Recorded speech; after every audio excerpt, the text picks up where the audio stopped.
Audience, will you please stand up and wave to the camera? Thank you. Be seated.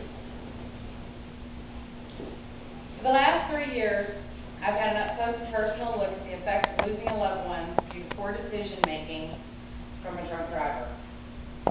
My name is Tammy Lowther, and I'm here to talk to you about drinking and driving. I want you to do your part to help bring drinking and driving to a stop and help save our family. While drinking is legal and socially acceptable, the decision to drink and drive can be a killer that destroys families, lives, hopes, dreams, futures. Just to let you know, over 10,000 people will be killed this year in drunk driving crashes. That is one death every 40 minutes. The average drunk driver has driven 75 to 80 times before his first arrest.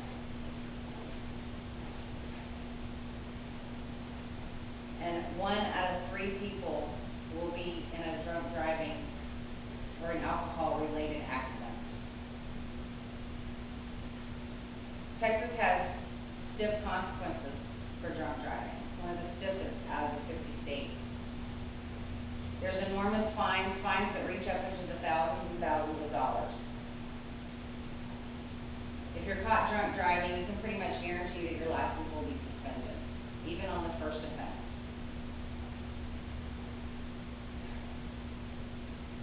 You could have probation, have your car towed, and of course, there's always jail time.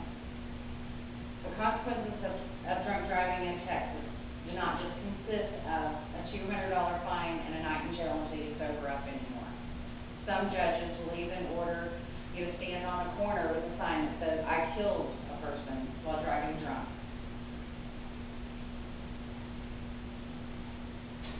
But the consequences shouldn't be what deters you from drunk driving. More so, what should deter you from drunk driving is what you can possibly do to a family. Like I said before, I have 3 years of experience of living with someone who lost a loved one from drunk driving.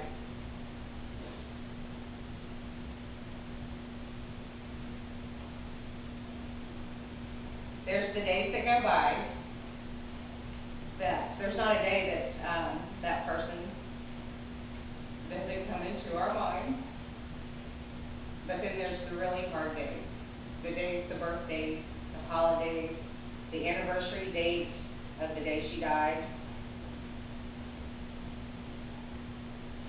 There's the songs that come on the radio that always remind you of, or remind us of her. And then, of course, there's the annual parole letter that we get to write every single year, basically begging the parole board not to let the murderer, because he is a murderer, out of jail.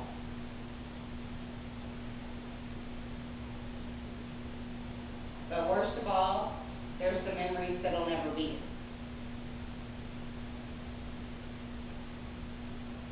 The memories of dancing at her wedding, the memories of watching her graduate from college,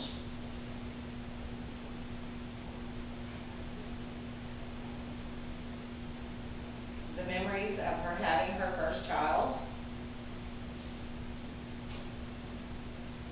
and all the other memories that just will not ever exist.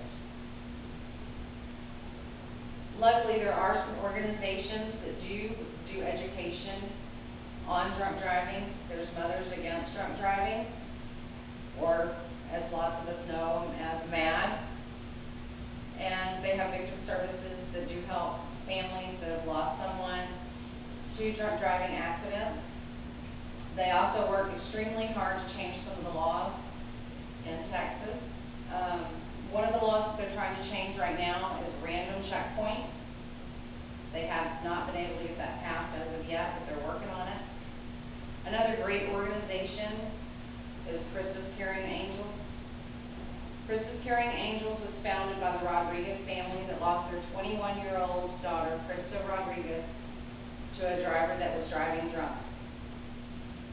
Now they have this organization that is purely nonprofit, and they carry her car around on the back of a trailer, going from high school to high school, talking to young adults about the seriousness of drunk driving.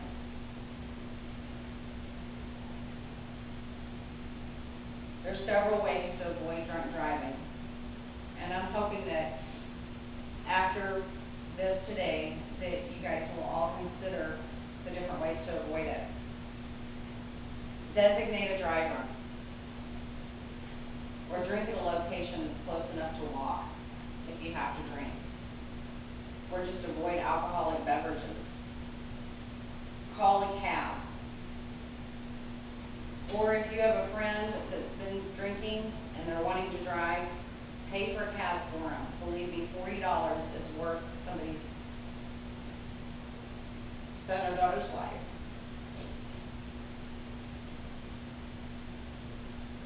Drunk driving is illegal in all 50 states. However, there's still those of us that continue to do it. Because of this poor decision, lives are being lost, families are being shattered beyond repair. Think before you drink and have a plan in place. Be the person that's responsible and not the person that's responsible for the pain and suffering of a family, possibly your own family. And thank you very much. Is there any questions? What should I do with somebody who has a drinking issue?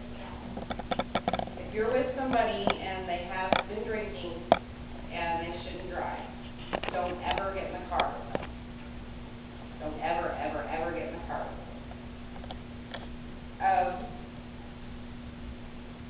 You can find a ride with somebody who hasn't been drinking. Call your parents, call another friend, but don't ever get in the car with them. No matter even if they tell you they're not drunk. Any other questions?